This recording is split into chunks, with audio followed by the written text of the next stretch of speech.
times when you are fearing less, failing more, and living a bolder life? Well, we own our success. Welcome to She Owns Her Success, Season 5. I am surrounded by 4 amazing women who each represent a myriad of industries in South Africa. My name is Elana, and next to me is Dr. Tlaleng, Lucilla, Khumo, and Ofentse. I am so fanning at the moment because each of you are bold and fearless and successful in your own sphere. Ladies, it is such an honor to have you here today. Thank you for having us. It's only a pleasure. Thank you.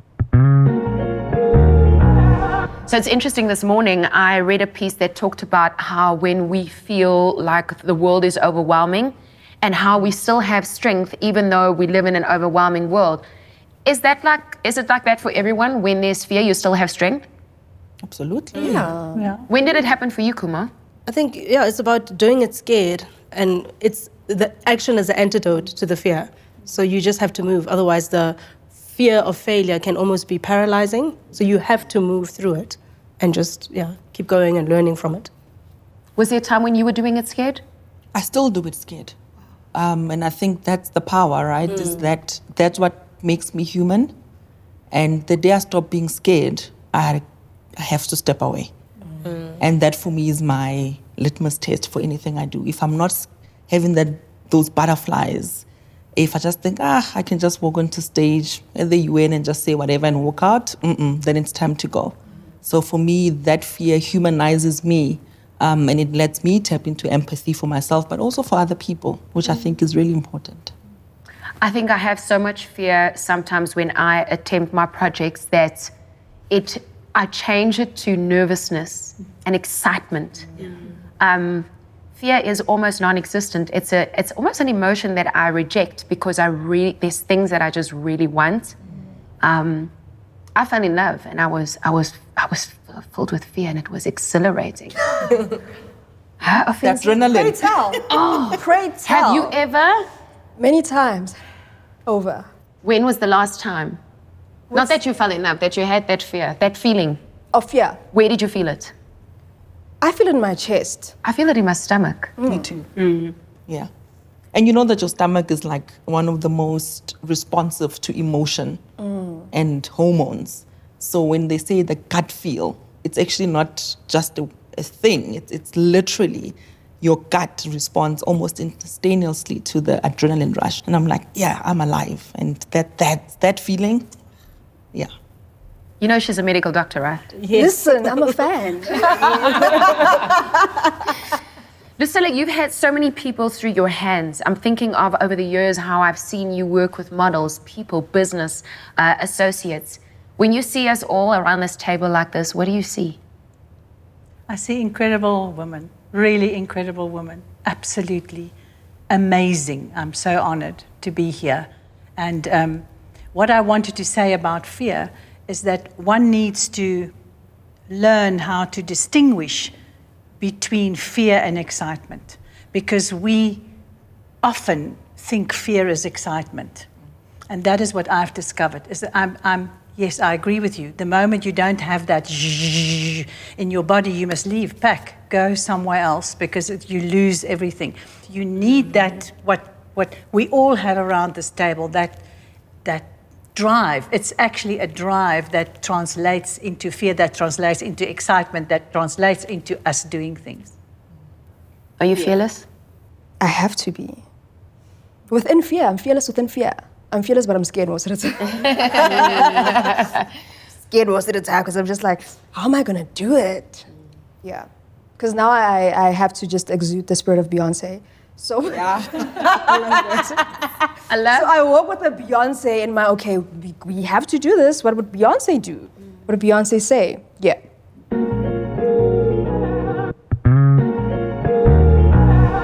Fear is. What is fear? One line. Fear is being. Fear is. Humanity. Fear is the unknown, and sometimes how I'm scared what will they say? What is fear for you? It's normal. We should just accept that sometimes I will feel scared, acknowledge that feeling, and move through it. It's fine. Fear is The upbeat. Scary if you get it wrong, if you are out of time even just by a demi-semi-quaver, the whole thing is messed up. In life. Period. So the life. upbeat, fears the upbeat. The upbeat always gets me nervous. you failed when? I failed. Oof. There's many times where I failed, right? But I think my first time of failing was when I had this grand idea of having my first concert, right? With this orchestra, all black youth choir, and then the sponsor pulled out. Ish. So that was the first time that I felt like I failed. And it took me years to come back, actually. It took me a lot of, I think 2 years actually, to come back and pick up my baton. So that's that failure almost took me out. Yeah. You've had many businesses. I've had many businesses, but I've had no failure. I've had many disappointments. Like that was a disappointment. So it's not a failure. It's a disappointment that might take a long time to get over and to understand why it happened. But if one disappointment happens, doors open to other appointments, so to speak, and much better than this one that was a disappointment. What was it for you? When did you feel like things are just not working out? This is the big disappointment, the failure, you know? So for me, I knew for sure that I wouldn't take the traditional route of medical speciality. But it was also weird because no one knew what I was trying to do. Like, you are a general practitioner, but you are also human rights interested, but you're also all about like just the pleasure of life in general, but taking care of women's sexual pleasure and health. So it was like a lot of things. And now it's almost like, oh, that makes sense. But there was a time when it didn't. Right. What does it look like to you? I mean, did everyone believe in your dream and vision at the time? Not at all. And when we started, none of us have a publishing or literature background. It was an engineer, accountant, and myself. It was almost like, what? You want to do what? Oh, that's cute. And 7 years later, we're still here. And I think being an outsider is of enormous strength because you don't see things the way that everybody understands them. You don't look at the value chain the same way, and you come with disruptive ideas because you don't know how it's done, so you do it your own way. And there's a lot of power in that. Do we still care about what the haters say? What are those? Sometimes it's useful feedback. Which platform? Depends on the platform. Which platform is this one?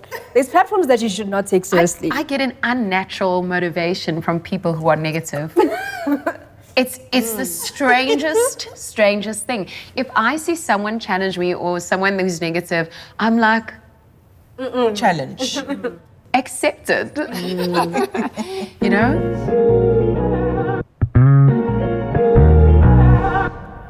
Lucilla, you grew up in a time where there was no affirmations. You know, affirmations, let's face it, it came later for us in the 90s, you know, when people started to bring psychology into life. What gets you to be you? And how did you know that you can persevere? That you can keep going with a dream of you and that it's sustainable? It's a very good question, but a very difficult question because I don't actually know where to find the answer for this. Of course, if there are no downs, there cannot be ups. So you know you need a down in order to appreciate the ups. And for me, an up happens very easily. So I'm a positive person. I see good in other people before I see anything else. I see the potential of everybody around me before they see the potential. So that lifts me. It gives me a huge lift. And I must say, if I get really depressed, my husband says to me, "Shall I tickle you?" So, that is really, you have to understand that if you get down, it's momentarily. I sometimes think I must just go and sleep a little bit, and when I wake up, I feel better, and then I'm completely a different, enormous energy, enormous love for life and love for people and love for what I'm doing, like everybody around this table. I love positivity. I love kindness. I thrive on people's accolades.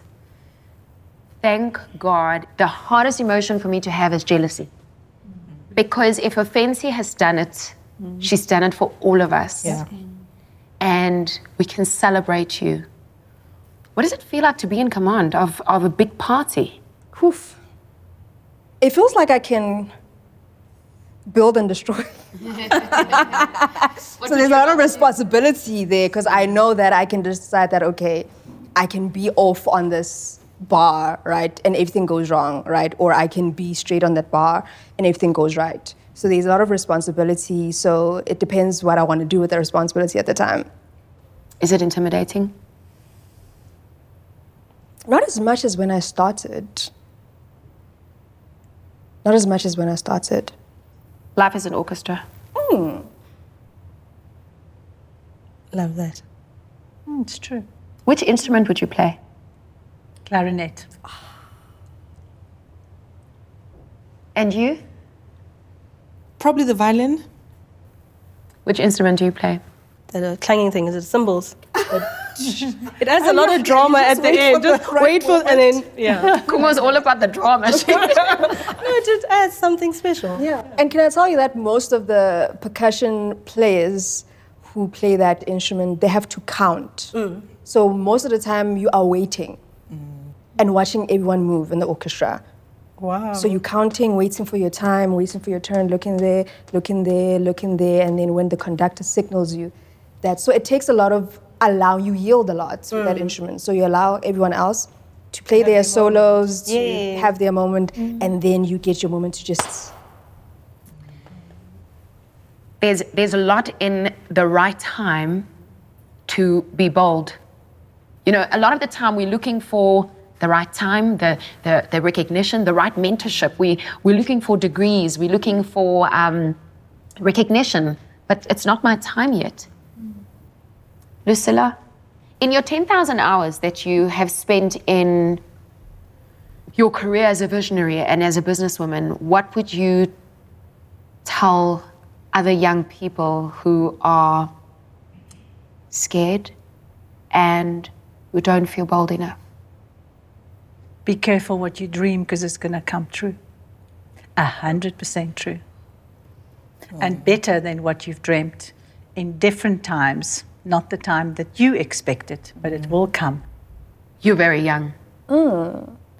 If there's one thing that you would want all of us in mentorship to practice, what would it be? How can we help you? Answer your DMs. Sure. Because we DM a lot. I mean, I DM'd all of these conductors just trying to learn. I was like, just teach me what you know. So just open your DMs. Because there might be an offense in your DM. Hey, and look at where we are now. How that you answered that one DM.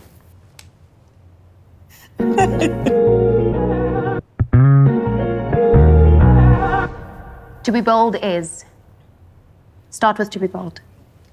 To be bold is to walk confidently in the direction of your dreams and to go for what you want. To be bold is to be loud and seen and felt. To be bold is to be quiet and to listen. To be bold? To be bold is to conduct Stravinsky's Rite of Spring, which is one of the hardest pieces to conduct in the world. You know why? I can't even say it. Lucilla, to be bold? To be bold is to be honest and to say what you think, when you think it, at the right time and the right place.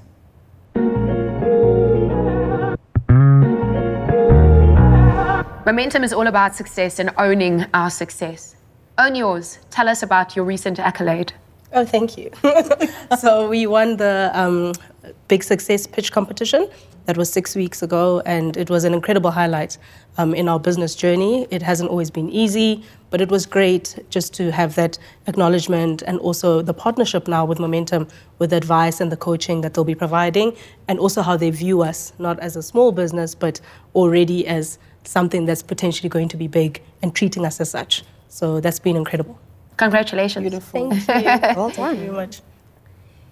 The feeling of success has to come from somewhere. Where does it come from?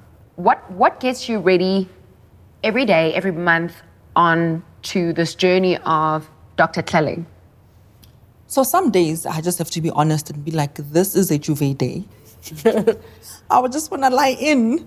And some days I really wake up feeling like Dr. T and all of that. And I think it's just allowing myself to feel and be where I need to be physically, emotionally, and not be too performative about success or succeeding all the time. But I know that, I have one of the core memories of my mom in the early 80s. Raising me, she took me to school. She used to teach children who are deaf and blind. So she used to teach Braille and sign language as an able-bodied person, and studying as well through correspondence and starting a chain of supermarkets. So I never had to be taught what multitasking is or what a woman is who lives fully into herself and her dreams. And I think it's growing up watching that, that I kind of knew what success looks like. So sometimes I feel like just waking up and making it to work, making it on that stage, writing that UN report, that's already successful because I'm already doing this in an environment where I was never meant to thrive. But other times it's really just me being me without all of the titles and being enough in that. And I think that's important. Yeah. But for you, how do you wake up every morning knowing that it has to be perfect? I've been preparing since I was 12 years old. And I was taught the C scale, do, re, mi, fa, sol, la, ti, do, and then from there, I'm looking at boys in the band, in the brass band, and I'm just like, I want to be one of the boys. Because why is it only boys playing this instrument? Feisty for a 12-year-old, right? So then, after that, learned how to play the trumpet, and I got to learn the ins and outs of orchestras and all those things, right? So when it just felt right to put together this youth choir, right? When I had these ideas of just adding instruments to these voices, and I saw these 19 musicians taking out their instruments on one Saturday, I was like, okay, hold on. Who's gonna conduct this? And then I was like, okay, most questions that you ask, you are the answer to, right? Yes. So I was like, okay, so I need to learn how to conduct because now we're here. Now I have to be accountable for these young people who are seeing me, who are like, oh, we have not seen you in this position. So we're going to keep coming on Saturday. So I was like, okay, so I have to keep learning. Who started your dream? The dream of ethnic kids. I think it was having children. So all of us as mothers, avid readers, saw that there was a big gap in the market and that we couldn't find books with characters that all children could resonate with and identify with, and in our home languages. And that's what basically birthed the idea. I saw your website. It's so beautiful. Thank you. All the kids look like all of us. That was the idea, just having more inclusivity and diversity and representation for all South African children. And that's what drives me and what I'm really passionate about. I'm a storyteller everywhere that I am. Amazing. Khumo, what keeps you going? I mean, there's success in numbers, right? And then Khumo shows me that she's got one partner. I've got one partner now, so there were 5 of us that started. And I think what really keeps us going is the clarity of purpose. So it's interesting that we're discussing success. You always feel like, are we successful? We're not quite where we want to be. And is this, but knowing what it is you want to achieve, it motivates you, it keeps you going even when things are hard. And it's very important to just know what you are about, because then you know what to say yes to, and also more importantly, what to say no to. Who are your people and who are not your people. And just having that clarity is incredibly important. I think success is also who's around you, who you have around you, your Very teams, the people that root for you, the people that stand there, people in the background, backstage, front stage, wherever you don't see them, that talk about what you're doing and that like what you do, likes what you're doing. I think that is really a big part of success. I mean, we can't do it alone. We cannot ever do it alone. What keeps you hungry? Why do you want more? Because I live vicariously through people who are doing more, right? And I've also been living vicariously through people who are excellent.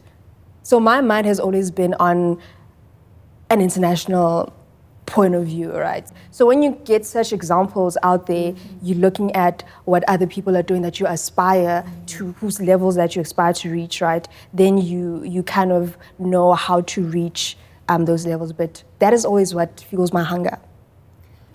What keeps you hungry? Because there's a time that we have to stay hungry because we need to pay the bills. But then there's a time that we stay hungry because we just like what we're doing. You know what keeps me hungry? It's something that I wonder about very often, but apart from my personal hunger, my hunger is for this country and for the designers that can I just get them to understand the importance of who they are, where they can take the country to, what they can do for job creation in South Africa, and what they can do for South Africa's image in the world very quickly. It will not take long if I can, that my hunger is linked to the hunger of the designers. My success is linked to the success of the designers. Do we have hunger and live, or is it one thing? I think it can be one thing or it can be two things. Dr. T will tell us. Please, Doc, tell us. Pray tell. I mean, absolutely. I think there is something that drives you. You know, there is something that we are all seeking. And I think it's part of being human. It's part of the human experience. And that's why we are so inquisitive, even as children. And that's why I'm so protective of children. Like, let them just be children. Let them learn, let them play, let them satisfy that inquisitiveness. And so part of the hunger for me, I think a lot of us have learned and have been taught to tone it down. And I'm like, let's turn it up. You know, let's turn it up.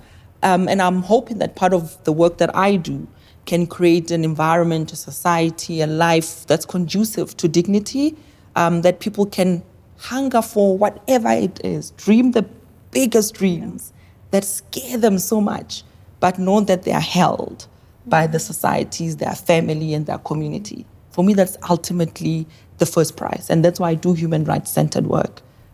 It's how do we create communities in a country that's conducive to that can hold all of our collective dreams.